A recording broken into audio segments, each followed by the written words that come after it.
আসসালামু আলাইকুম আপনাদের সবাইকে। আমি নাজনীনস ইম্পোর্ট থেকে বেশ কিছু প্রোডাক্ট নিয়েছিলাম, তার মাঝে এই প্রোডাক্টটি ছিল অন্যতম।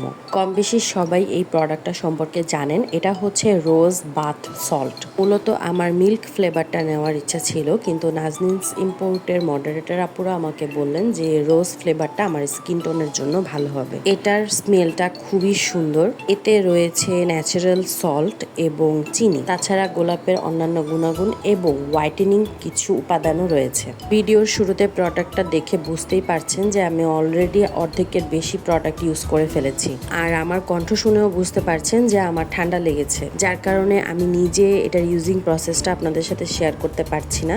এটা হচ্ছে আমার আম্মুর পা। আমার মাকে মাঝে মাঝে আমি ম্যানিকিওর প্যাডিকিওর এগুলো করে দিই, তাই এই প্রোডাক্টের ইউজিং প্রসেসটা আমি আমার আম্মুর স্কিনের উপরে অ্যাপ্লাই করে আপনাদের সাথে শেয়ার করছি। এটা মূলত বডি স্ক্রাব, এবং যারা ওয়ার্কিং উইমেন আছেন, দিন শেষে একটা শাওয়ার নিয়ে ফ্রেশ ফিল করতে চাচ্ছেন, তারা এই প্রোডাক্টটা অনায়াসে ইউজ করতে পারেন।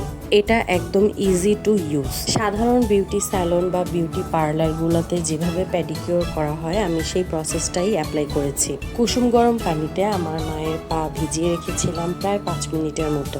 এরপর পা দুটো ভালোভাবে সাবান দিয়ে একটু ঘষে নিয়েছি, যেন উপরে থাকা ময়লাটা উঠে যায়। আমার মায়ের হাই লেভেলের ডায়াবেটিস আছে, এবং তার জন্যই আমার মায়ের পায়ের যত্ন রাখাটা আমার জন্য একটা দায়িত্বের মতো। কেননা কম বেশি আমরা সবাই জানি, যাদের হাই ডায়াবেটিস থাকে তাদের কিন্তু ডায়াবেটিক ফুট হওয়ার একটা চান্স থাকে। এরপরে আমি এই স্ক্রাবটা নিয়ে আমার মায়ের পায়ের ভেজা চামড়ার উপরে ওয়াশ করেছিলাম।